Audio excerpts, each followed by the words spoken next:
Oi gente, tudo bem? Eu sou o Paulo Henrique da Memes in the Attic e no vídeo de hoje a gente vai falar sobre videogames. A gente vai falar sobre games em que o Aerosmith era o personagem principal. Good evening, people. Welcome to the show. Got something here I want you all to know.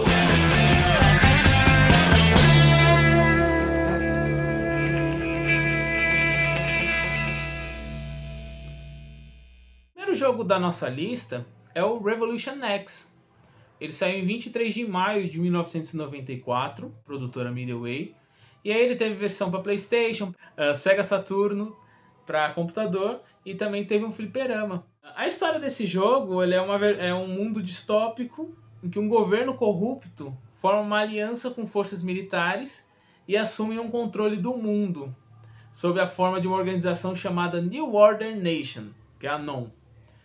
Essa New Order Nation ela tem como comandante uma vampira chamada Headmistress Helga, certo? Que é a vilã do jogo. E essa vilã, ela declara guerra a todos os jovens do mundo, ou seja, qualquer pessoa entre 13 a 30 anos, e ela bane todas as formas de cultura e entretenimento do mundo, música, televisão, revista, videogame. A missão do jogador, né, começa no Club X, em Los Angeles. Ele vai lá para assistir um show da Aerosmith. No! Hands off, man. O Aerosmith, no meio do show, é sequestrado por essa vampira Helga. E a partir daí o jogador precisa salvar o Aerosmith. Então ele foge do clube por um helicóptero. E aí tem que achar o carro da banda pela cidade. E a partir disso procurar as bases da NOM. Que são 3 bases que ficam na selva amazônica, no Oriente Médio e no Pacífico. Achando e destruindo essas 3 bases, ele vai para o estádio de Wembley, em Londres, onde ele vai ter a batalha final com a Helga, e aí conseguindo destruir. O jogador pode assistir a um show da Aerosmith, quando eles são libertados.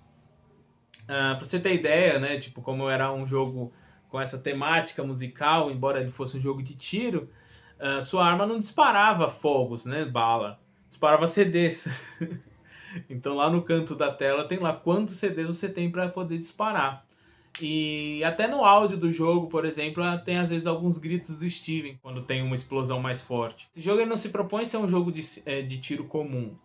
Ele também traz alguns easter eggs de música. Então, por exemplo, ele vai trocando os cenários de guerra por camarins. Quando você entra num elevador, ele tem o easter egg de tocar Love in Elevator. No final de cada etapa das bases destruídas, o jogador recebe bônus, né, pontos pelos inimigos mortos, reféns resgatados e a quantidade de danos causados ao NOM.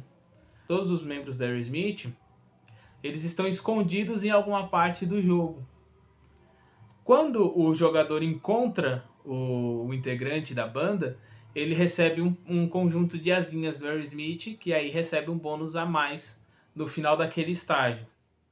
Para você conseguir desbloquear a Helga lá no estádio de Wembley, você tem que encontrar os 5 integrantes da Aerosmith. Então, a presença da Aerosmith, além da óbvia, que é a banda ser sequestrada por o NOM, a gente tem o Aerosmith na trilha sonora. Então você consegue ouvir The Rich, Ragdoll, Love in Elevator, Dude, Walk This Way, certo?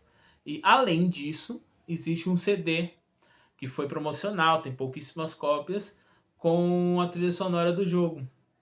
Então essa trilha sonora tem versões rearranjadas, né, para videogame de The Rich e Love in Elevator. No jogo, quando aparecem as músicas da Aerosmith, normalmente são samples que vão rodando, não é a música completa, né? Por exemplo, The Rich, ela tem aquela parte da intro, né, que quando acabar a intro e começa a música, ela vai rodando em sample ali. Ele virou um jogo clássico nos arcades, né, nos fliperamas, mas ele foi mal recebido para a versão de casa, né, a versão para videogame caseiro. Alegavam que ele tinha jogabilidade ruim, etc.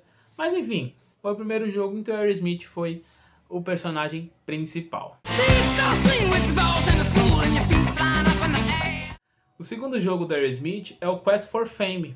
Ele foi lançado em 1995 e ele foi lançado para Windows, PlayStation, Fliperama e para Macintosh. Foi desenvolvido pela Virtual Music, mas foi distribuído pela IBM, certo? E ele é um jogo de música. Ele é quase, mal comparando, o Guitar Hero de sua época, porque a proposta dele é que você tocasse as músicas da banda. É um jogo de aventura em que você se torna um guitarrista, certo? Aí vai passando por ensaios no quarto, sozinho, formação de uma banda, tocar em clube e aí se tornar uma lenda do rock. E esse jogo ele tinha uma espécie de palheta para você poder jogar. Ele chamava VP, que era uma palheta, que era um hardware que você colocava no seu computador. Você pegava qualquer coisa para ficar tocando. And for the really fast stuff, strum up and down. That way you'll really nail those fast passages. Alright, now you give it a try. Você podia pegar uma raquete, por exemplo, e tocar guitarra com aquilo, porque o movimento da palheta era o que fazia o jogo entender que você estava tocando a guitarra para eles.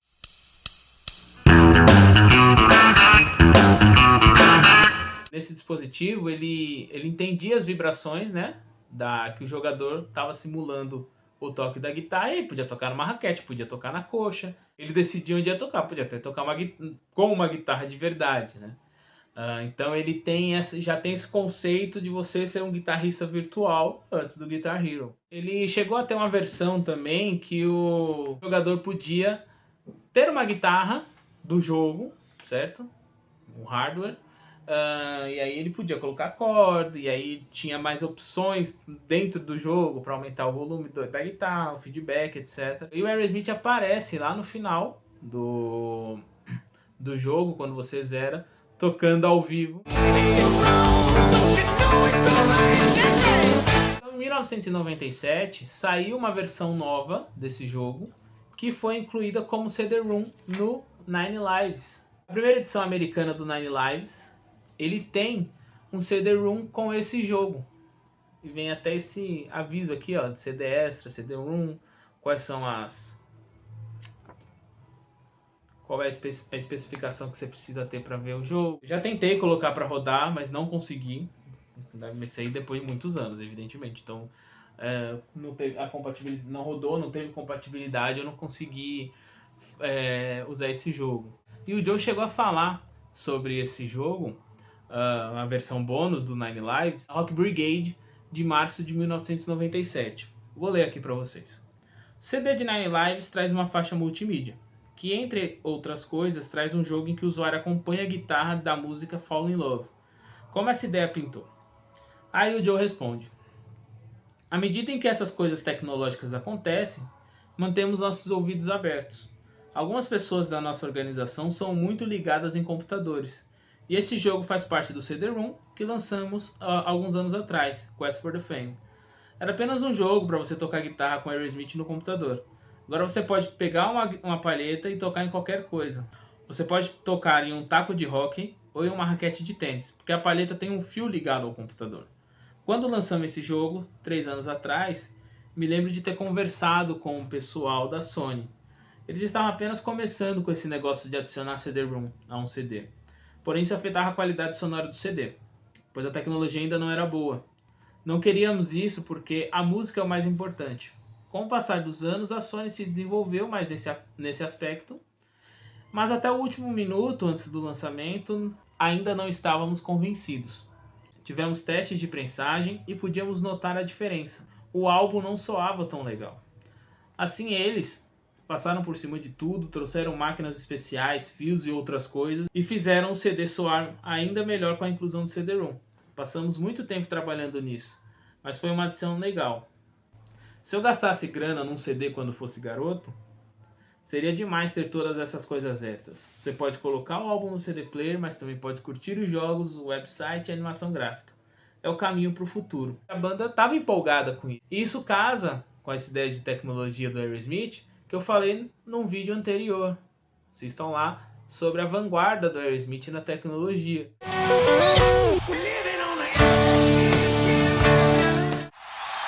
You did it. And now, a little extra noise for a truly distorted individual. Let's hear it for him. terceiro jogo é o Guitar Hero Aerosmith. Ele é simplesmente o jogo mais clássico que o Aerosmith tem. Ele é o mais famoso, foi o que teve mais repercussão na mídia. Ele foi o primeiro Guitar Hero específico para uma banda. Depois a gente teve o Metallica, por exemplo, dando continuidade à série. Ele foi lançado em 29 de junho de 2008 pela produtora Neversoft e distribuído pela Activision nas plataformas PlayStation 2 e 3, no Wii, para Windows, para Macintosh e para Xbox 360. O jogo em si, ele consiste num modo carreira, em que um único jogador permite que ele vire um Guitar Hero, que ele vire, no caso, Joe Perry. Então ele vai seguindo a história do Aerosmith através de alguns estágios. Isso tudo é intercalado com algumas entrevistas dos membros da banda sobre histórias do passado. O Aerosmith regravou 4 músicas para esse projeto: Mama King,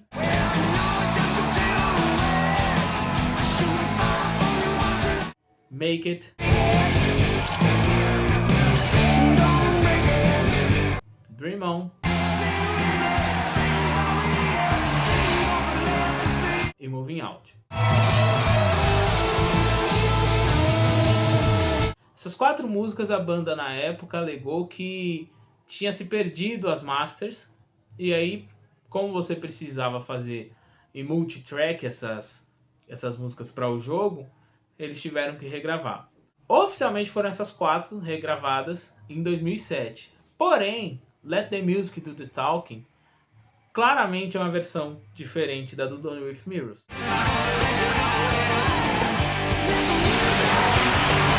Não dá para entender por que eles regravaram, se também foi por falta de master, se foi para não pagar algum tipo de royalty, como eles já fizeram isso em outra oportunidade. Particularmente eu gosto até mais do que a versão de 1985. Várias outras músicas passaram por remixagens para deixar a guitarra mais evidente e os finais das músicas poderem condizir com o show ao vivo.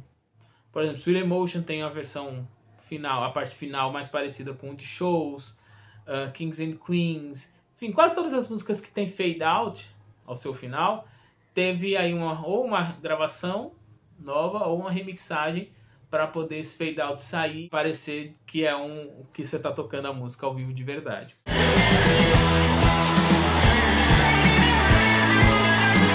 O Aerosmith também participou da captura dos movimentos. A produtora propôs à banda a não fazer esse tipo de captura, que eles tinham os atores que poderiam fazer, mas a banda falou, não, a gente pode fazer isso. O Steven dizia que não havia ninguém melhor que ele para fazer o Steven Tyler.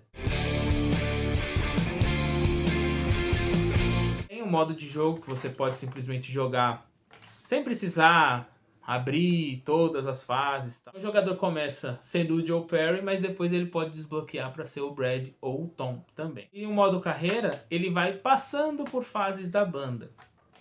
Então o começo do jogo é no Nipmuc High School, que foi onde eles fizeram o primeiro show em 1970, que é a fase Getting the Band Together. E aí tinha Make It, Uncle Salt e Draw the Line. Além cada estágio tem 3 músicas do Aerosmith. Só que antes tem 2 músicas da banda de abertura, que o jogador precisa tocar também, que normalmente são de outros artistas, né? Ou as gravações originais ou os covers do Guitar Hero. Depois disso, você passa para a segunda fase, First Taste of Success, no Max's Kansas City, foi onde eles fizeram aquele show em 72, que rendeu o primeiro contrato de gravação.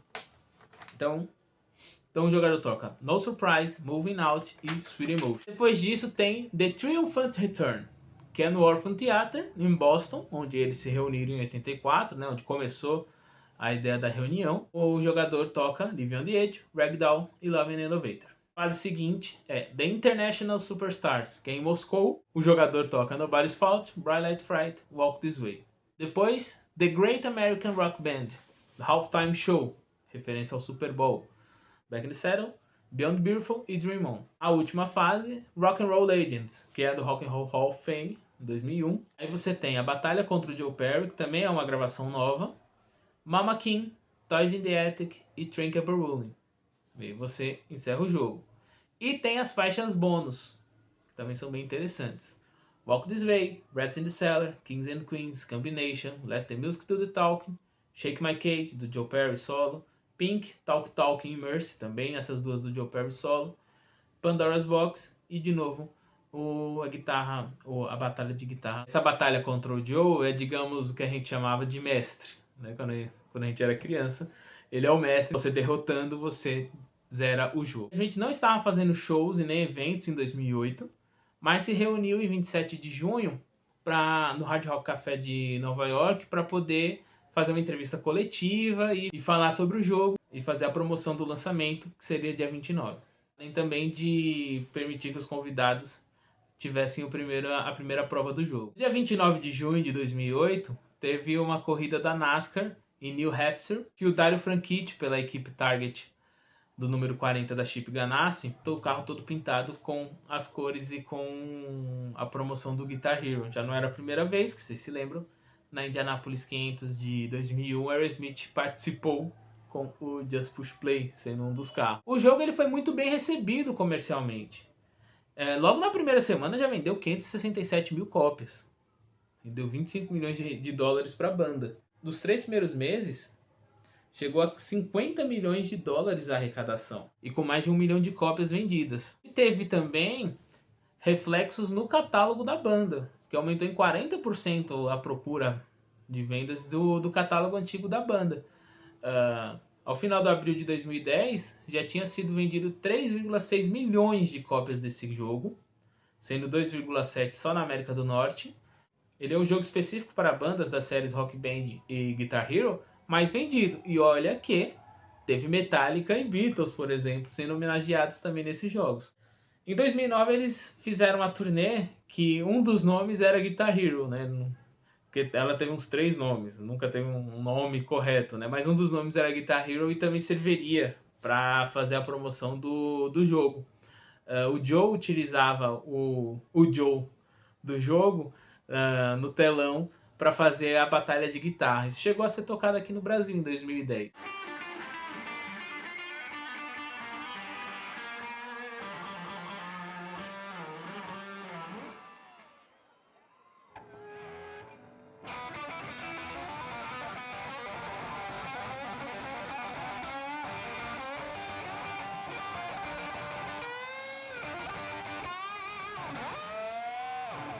Parte do show bem legal, né, que tinha essa interação do Joe real com o Joe da tela. Outra coisa que eles fizeram em 2009 na promoção desse jogo foi que alguns fãs eram selecionados para tocar no palco que a banda ia fazer o show uma música do Guitar Hero.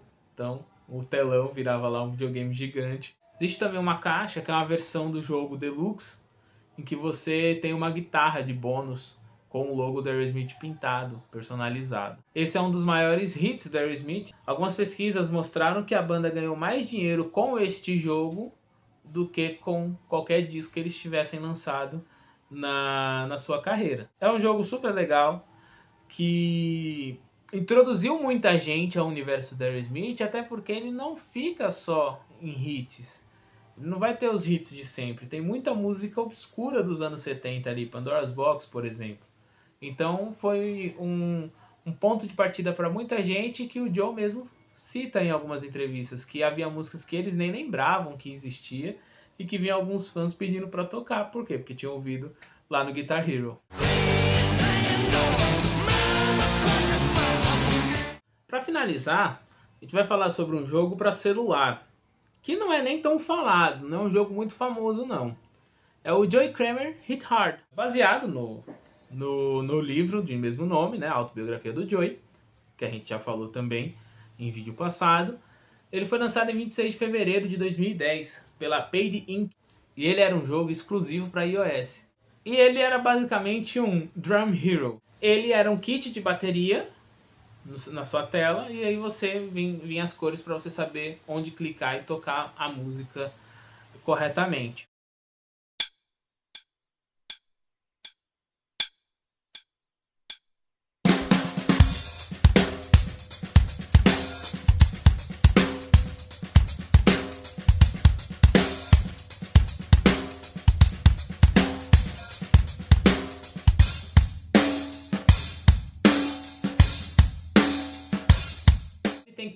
níveis de dificuldade, né? Vai tocando algumas músicas da Aerosmith e você vai entrando num ranking. Conforme você avançava nesses níveis, você ia entrando num ranking do jogo, certo? E aí, se você conseguisse finalizar, você recebia uma mensagem do Joey parabenizando por ter fechado o jogo. Os usuários com a maior pontuação ao final de cada mês recebiam prêmios. Eram peças de bateria autografadas pelo Joey que ele enviava para as pessoas que tinham a pontuação mais alta no jogo. Então é isso, gente. Vocês já jogaram esses jogos? Não conheciam algum deles? Vocês lembram de algum jogo que eu não falei aqui, mas que tem o Aerosmith como personagem? Se tiver, comenta aqui. Compartilhe nos seus grupos de Aerosmith. E a gente vai continuar tratando de vários assuntos sobre a banda. Tá bom? Então, se cuidem e até mais.